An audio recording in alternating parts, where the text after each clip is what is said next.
Hello दोस्तों, कैसे हैं आप सब। स्वागत है आपका इन्फिनिटी के यूट्यूब चैनल पर। आज हम लोग फिजिकल केमिस्ट्री का चैप्टर सॉल्यूशन पढ़ने जा रहे हैं। सॉल्यूशन केमिस्ट्री का एक बहुत ही इम्पोर्टेंट चैप्टर है, उसके बारे में आज हम लोग डिस्कस करेंगे। तो एनसीईआरटी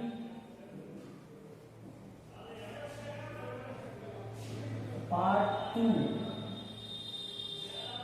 क्लास 12 और चैप्टर नंबर 2 आपका है सॉल्यूशन। सॉल्यूशन के बारे में आज हम लोग डिस्कस करेंगे। तो हम जानते हैं सबसे पहले सॉल्यूशन क्या है। तो सॉल्यूशन कहते हैं दो या दो से अधिक पदार्थों के समांगी मिश्रण, यानी सॉल्यूशन दो या दो से अधिक पदार्थों का समांगी मिश्रण होता है। सॉल्यूशन को हिंदी में बोलते हैं विलयन। हम इसको इस तरह से परिभाषित कर सकते हैं, दो या दो से अधिक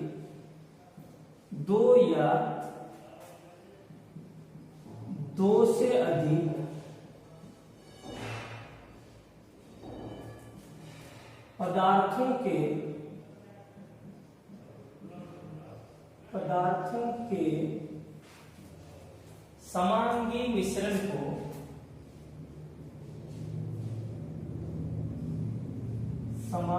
मिश्रण को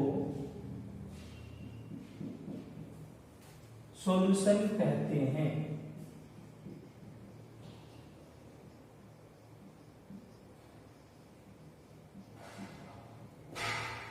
ठीक है, ये तो हो गया एक बेसिक सा डेफिनेशन। यानी सॉल्यूशन क्या है, दो या दो से अधिक पदार्थों का समांगी मिश्रण है। समांगी मिश्रण यानी होमोजीनियस। आप लोगों को पता है होमोजीनियस का मतलब क्या होता है। होमोजीनियस का मतलब ऐसा मिक्सचर जिसमें जितने भी कंपोनेंट मिले हैं सबका कंपोजिशन पूरे मिक्सचर में सेम हो, तो उस वाले मिश्रण को होमोजीनियस मिक्सचर कहते हैं। तो सॉल्यूशन एक प्रकार का होमोजीनियस मिक्सचर है जो दो या दो से अधिक पदार्थों के एक साथ मिश्रित होने से बना है। तो सॉल्यूशन में दो पदार्थ हो सकता है या दो से अधिक पदार्थ हो सकते हैं। अगर दो पदार्थ हैं तो हम इसको नाम देंगे बाइनरी सॉल्यूशन।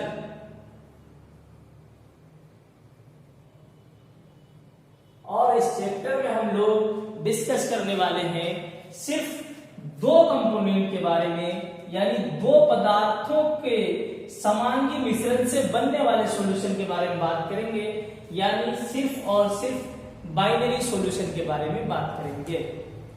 ठीक है, तो बाइनरी सॉल्यूशन यानी दो पदार्थों का समांगी मिश्रण।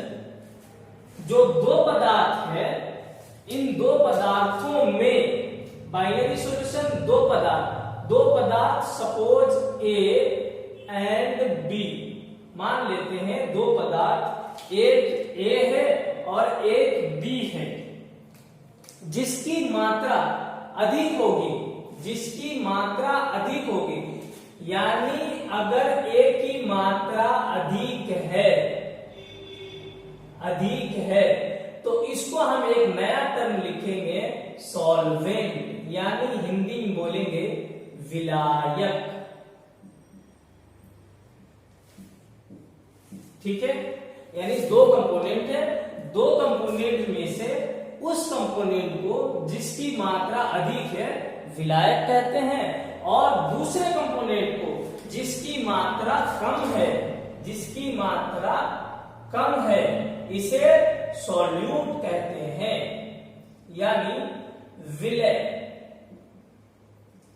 ठीक है, तो अभी हम लोग को बात यह समझ में आया कि सॉल्यूशन दो या दो से अधिक पदार्थों का समांगी मिश्रण है, लेकिन सॉल्यूशन जो हम लोग को पढ़ना है वो पढ़ना है बाइनरी सॉल्यूशन।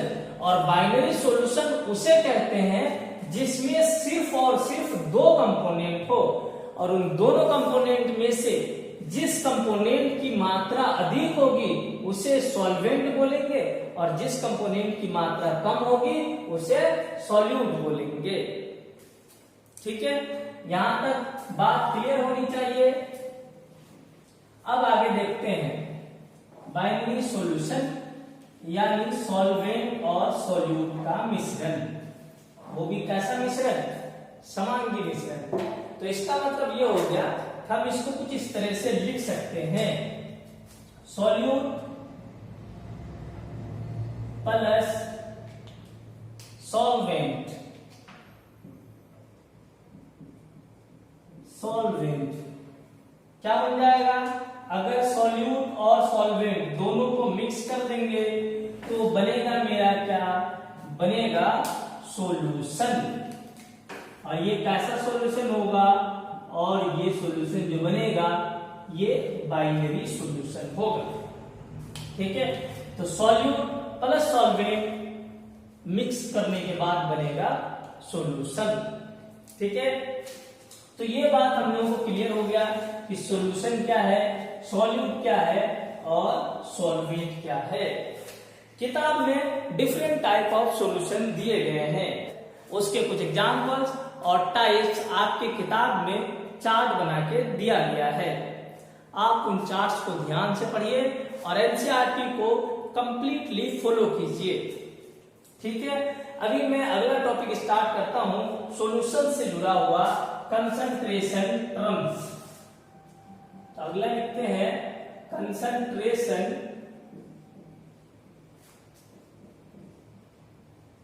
टर्म्स।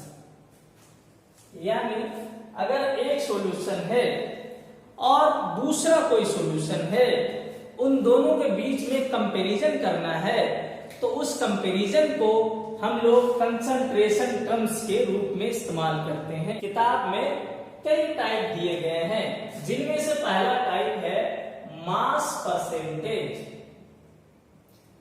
तो चलिए हम लोग मास परसेंटेज के बारे में बात करते हैं।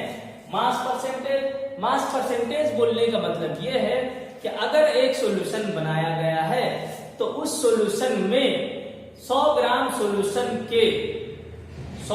सॉल्यूशन में कितने ग्राम सॉल्यूट हैं, जितने भी ग्राम सॉल्यूट हैं वो सॉल्यूट का मास परसेंट है, और उस 100 ग्राम सॉल्यूशन में जितने ग्राम सॉल्वेंट हैं वो सॉल्वेंट का मास परसेंट है।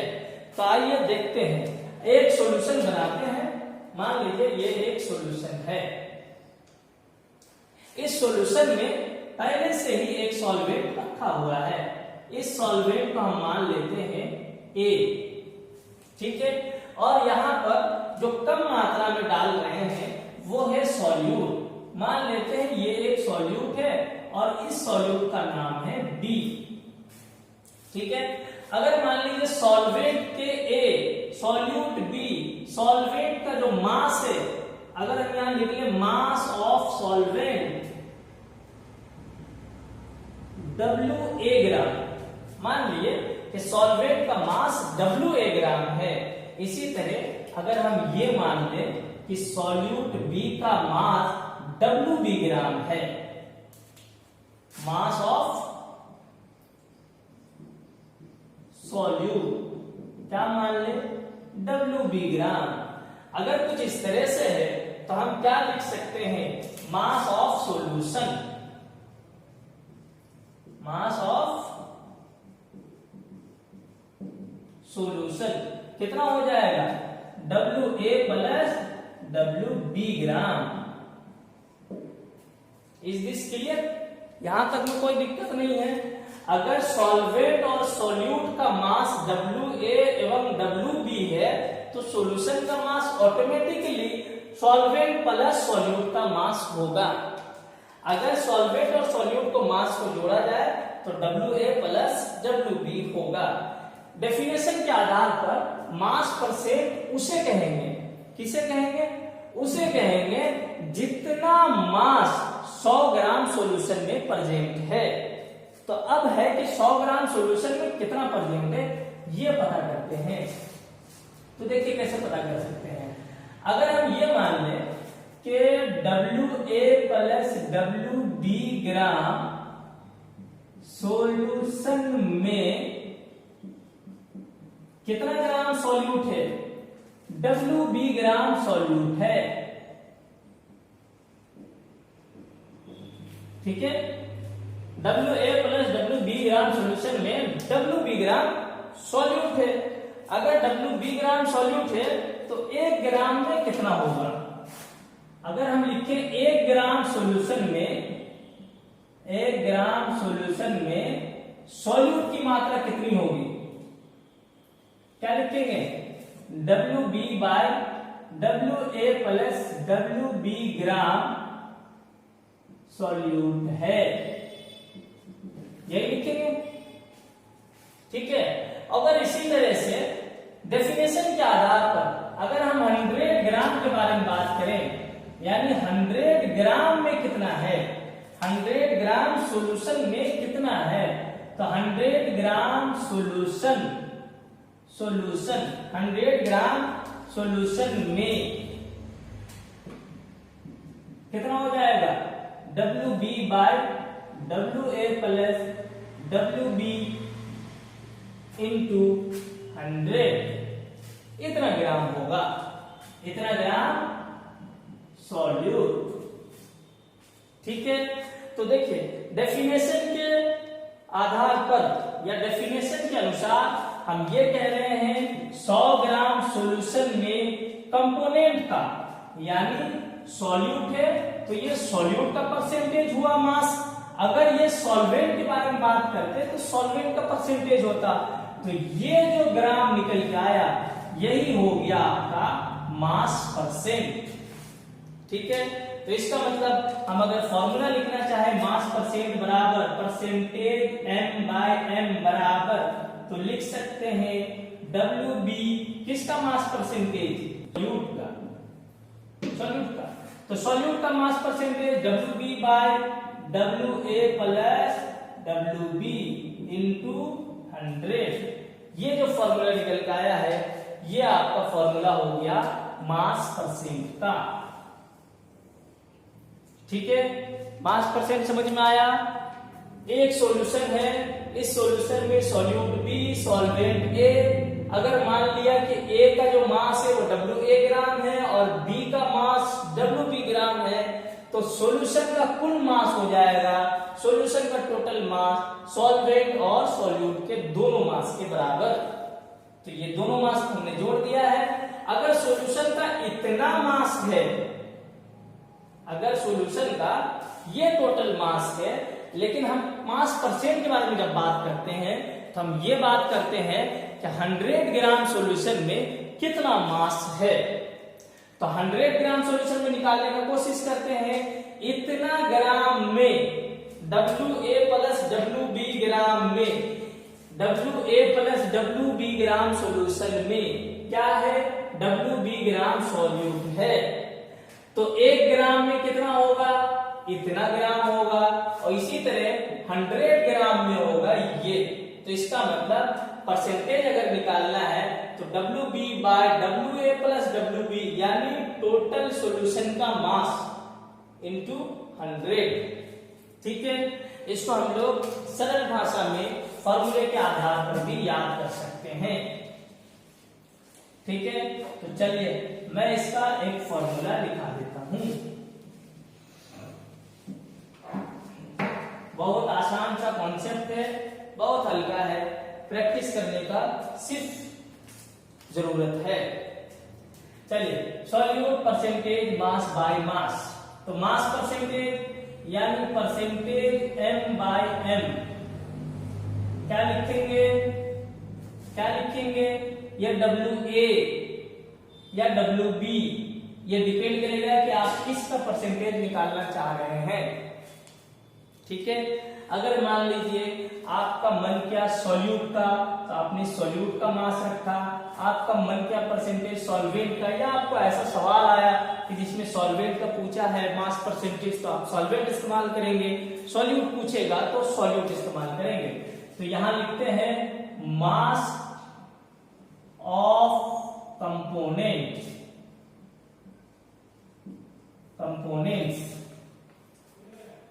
in gram divided by mass of solution